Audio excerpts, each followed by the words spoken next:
Good morning, Glue Troopers. Just finishing off my last little bit of morning Timmies.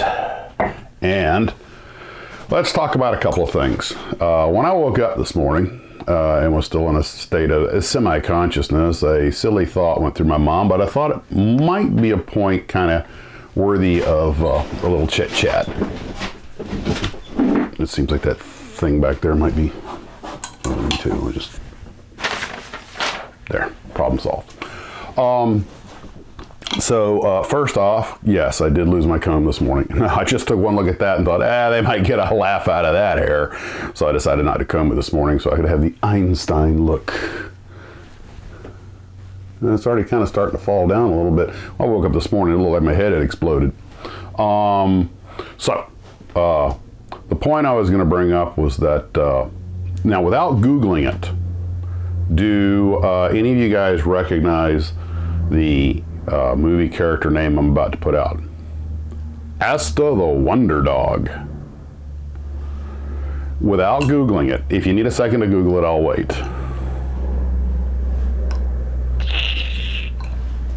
Bum ba dum bum bum bum bum.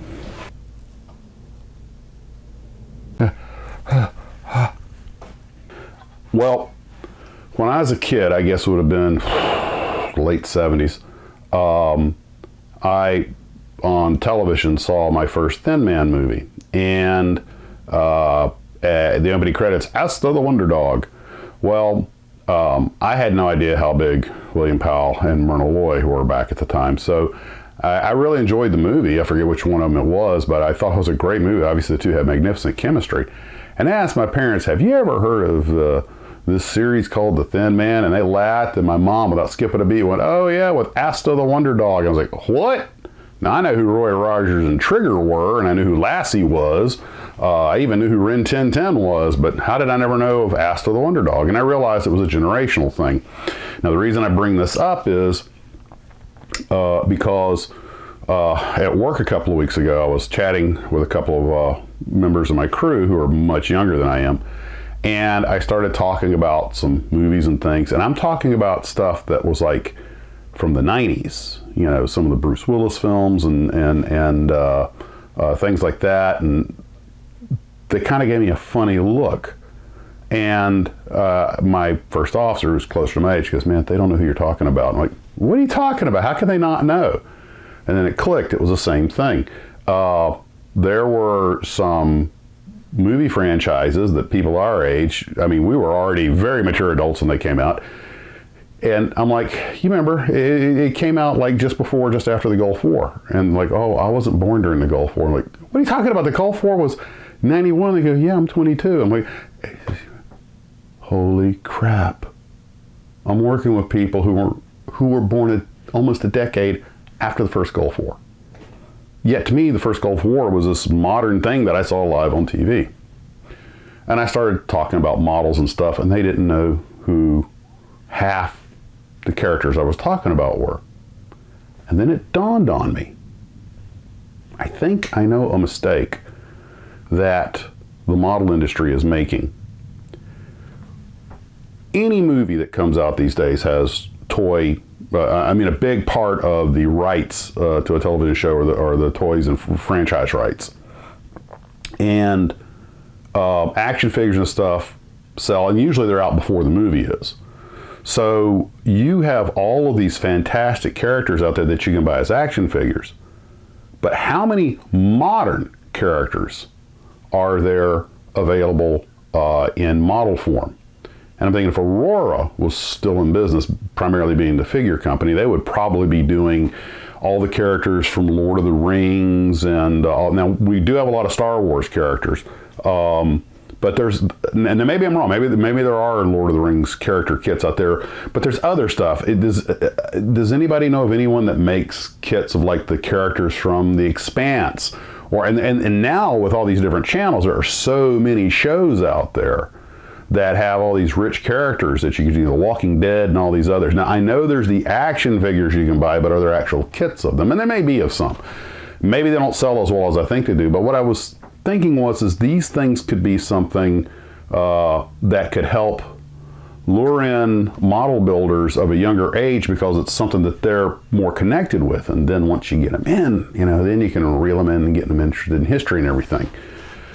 And now I've said this before, and I still believe it, is that there is a pretty strong link between history and model building, because most model subjects are historical in some context. Obviously not science fiction or current events, but the current events will be historical models in the future. So I don't want to get dark side on this show. This is kind of a let's forget the real world outside exists and come hang out in the TARDIS for a while. But one quick point I would make is that given the way certain things are going in certain parts of the world, I think learning history so we don't repeat it is really important for not only young folks, but some that aren't so young.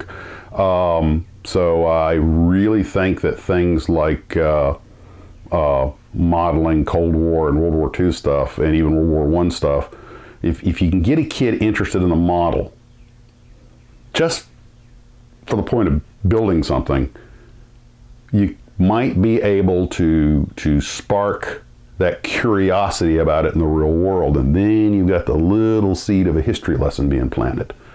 And all you got to do is get them asking questions. And I'll tell you 2 figures that you could make that would really be good from a movie that I don't think it was that popular with I don't know if it was that popular with young people, but that would be from the movie 1917. You could make the 2 British soldiers in large scale. And while you're at it, you can probably do Dunkirk. And I'm glad to see that Hollywood is rediscovering the Second World War. Saving Private Ryan and Band of Brothers and things have brought that history to another generation, but we tend to forget how long ago those movies were made. 1917 and Dunkirk did kind of revitalize a little interest, and I think there may be some people that I haven't really followed up on it, but there may be some folks that are making models of that stuff, but I haven't noticed them if they are. If you know, leave in the comment section below. But anyway, you guys know my love of history, and I read every book I can get my hands on about it, and thanks to you guys, I have a nice reading library. I take those things on the road with me, and that's probably where I do most of my reading, is when I'm going on a trip. And the argument is, gosh, which book do I want to read first? I started the book on the Lightning Boys, and I've got about a third of the way through the Doolittle book. And the problem is that I'll start reading a book, I'll get interested, I'll set it down, and when I come back, I'll see one of the other books, and I'll start reading that. And so you start getting part way through each book, which is probably not the best way to do it. But it's just all the stuff. So you just wish you could put your hand on the book and just absorb the information, because there's so much cool stuff in all these books.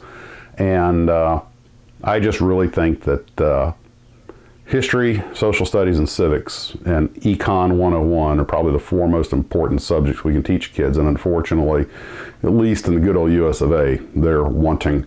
I don't want to go down that rabbit hole, but the point I'm getting at is that I think if model companies were to make not just action figures, but actually kits that kids had to build, it might help, for lack of a better word, recruit a younger generation of modeling. Once they build those figures, then you can kind of, hey, you want to build this model airplane, and just get them building it. When was this used? Oh, that was used by the Americans in 42 to 44, back during World War II. World War II. Well, just don't try to rip their head open and pour the information in. Get them to ask. Get them curious. Get them building stuff.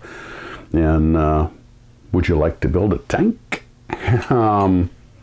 But that's just my thought for the morning. Now, the other thing was, and now for something completely different.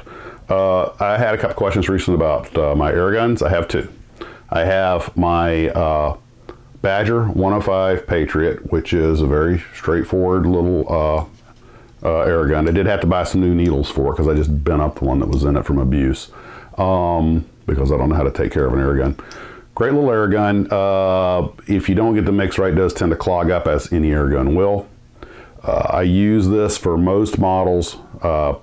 It's just a standard air gun. But for the larger scale stuff, and I had to buy an adapter for it, I have this Awada, and this is the RG3L. And I did a lot of research before I bought this Awada. I wanted something that could cover bigger areas, but I didn't want one of the super complicated guns, and this falls right in the middle. The trigger's very easy to pull, your hands don't wear out, but it doesn't matter because it does such a good spray coat that it covers large areas very evenly, very nicely, and it has an adjusting nozzle, and so you can adjust your spray pattern, and a large cup, which a spray gun this big needs. I thought about maybe using this on the hood of the Night Rider because the area is small enough that the other gun can cover it, but this 1, 2, 3, and you're done. So I might, because I'm probably going to put one more coat over the other one, over the actual kit, and then I got to repaint car. So what I might do is touch up the silver on this, let it harden, tape it off again, and give this one more shot with this, and that should give me a bigger, even heavier coat. And that's, plus I haven't used this in a while. I'm itching to use it. Hey, that just gave me an idea for an experiment. I could put a piece of clear plastic or plate glass in front of the camera and do a spray with the little gun, and then do this just to show you the difference in how they work. If I get a chance on it, if I can find something to use that I don't mind blasting, that might make a cool experiment. Okay, guys. Well, that's about all I got for today, and I want to thank everybody for all the great advice on the cleaners and the paint mixes and everything. I have seen some good videos on how to mix the paints.